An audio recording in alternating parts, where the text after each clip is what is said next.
네, 지금부터 전해드릴 뉴스 보시면 화가 좀 많이 나실 텐데요. 꼬박꼬박 세금 내고 있는 저 역시도 이 기사를 미리 읽어보고 좀 어이가 없었습니다. 바로 서울 시내버스 회사들 얘긴데요. 시민들의 편한 발이 되라고 해마다 서울시가 이 버스 회사들한테 주는 돈이 3천억 원이나 됩니다. 연료비, 정비비는 물론이고요. 임원 월급까지도 지원을 해주는데 물론 이게 다 세금입니다. 자, 그렇다면 이렇게 세금 받아서 버스 회사들 어떻게 운영을 하고 있을까요? 이 시내버스 회사들의 황당한 실태를 이남호, 김민욱 기자가 현장 취재한 내용 오늘부터 이틀 동안 집중적으로 보도해 드리겠습니다. 경기도 군포에서 서울 사당으로 가는 5530번 버스. 회차 지점인 사당역에 도착하자 승객을 모두 내리게 합니다. 어차피 유턴하는 버스 그냥 타고 가면 안 되냐고 물었더니 그러면 큰일 난다고 합니다. 여기 끝났어요. 손님 태우면 큰일 나요. 손님 태워도 그럼 나중에. 손님 태우면 큰일 난다는 버스가 어디로 가는지 따라가 봤습니다.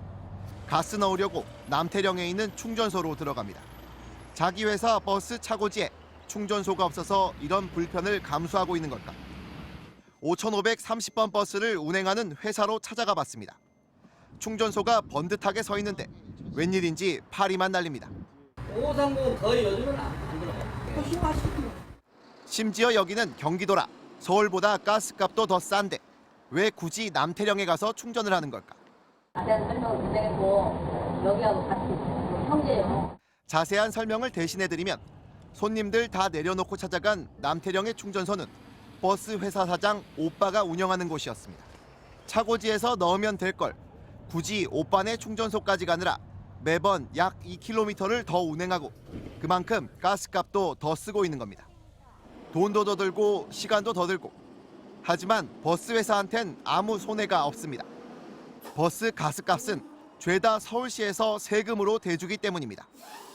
세금 받아서 이런 식으로 회사 운영을 해도 되는지 물으려고 사장을 찾아갔지만 마침 부재 중. 27살인 사장의 딸이 이사로 재직 중이라고 해서 만나려고 했더니 출근도 안 했습니다.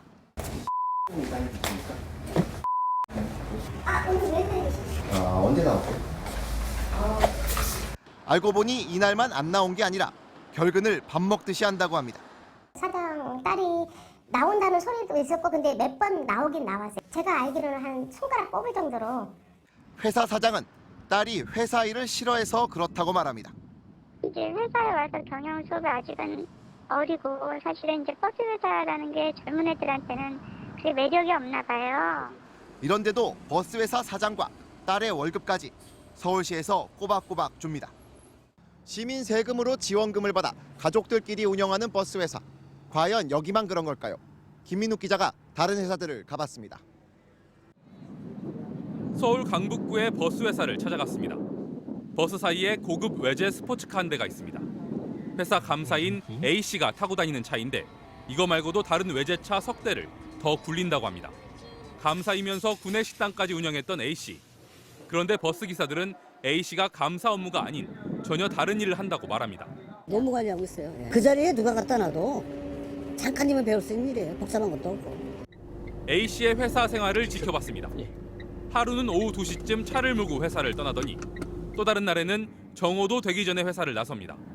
20여 분을 달려 도착한 곳은 집이었는데 A씨는 이날 다시 회사로 돌아오지 않았습니다. 꼭 사회에서만 있어야지만 긁는입니까?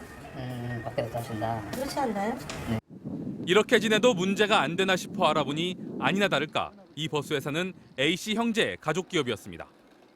A씨 어머니와 형은 이사, 또 다른 형은 대표이사였습니다. 서울의 또 다른 버스 회사. 대표와 감사가 형제인데 지난 2017년에만 대표는 2억, 감사는 1억 2천만 원이 넘는 연봉을 받았습니다. 황당한 건 감사인 형이 또 다른 버스 회사 대표라는 겁니다. 그래서 형은 자기 회사에서도 1억 넘는 연봉을 받았습니다. 평일 점심시간 직후 회사를 찾아갔습니다. 역시나 대표는 퇴근했고 감사인 형은 이곳으로 출근도 하지 않고 있었습니다. 창업이가 또 있어요. 거기가 이라는 데가 그쪽이 본사예요. 거기 사장님이 사장님이 저희 기사들 관리하고 차 관리하고 정비하는 거 관리하고 그쪽에서 관리하고.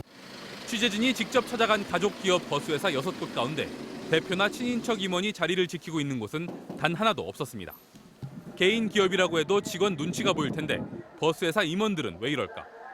경영을 엉망으로 해서 적자가 나도 서울시가 메워주기 때문입니다. 서울시 시내버스는 준공영제라서 연료비와 기사 임금에 임원들 급여까지 주는 건 물론 심지어 적정한 수익까지도 모두 세금으로 보장해줍니다. 이런 식으로 매년 세금 3천억 원을 퍼주는데도 서울시는 노선 조정만 할 수 있을 뿐 회사가 돈을 어떻게 쓰는지 관여도 못합니다. 그 사이 버스회사 소유주들은 친족을 동원해 받아낼 수 있는 만큼 급여를 받아내고 충전소와 구내식당까지 운영하면서 2중 3중으로 세금을 빼가고 있는 겁니다. 1세대에서 이제 2세대로 다 넘어가고 있는 중이거든요. 2세대의 사업자가 된 사람들은 대부분 가업을 상속받은 것이지 정말 전문 경영인이냐 그렇지 않거든요. 14년 전 이명박 당시 서울시장이 도입한 시내버스 준공영제. 그동안 3조 원 넘는 예산을 투입해 버스 이용은 편리해졌다지만 그러는 동안 시내버스는 망하려 해도 망할 수 없고 단 한 푼 손해도 보지 않으며 핏줄끼리 뭉쳐 부의 세습까지 가능한 요상한 사업이 돼버렸습니다.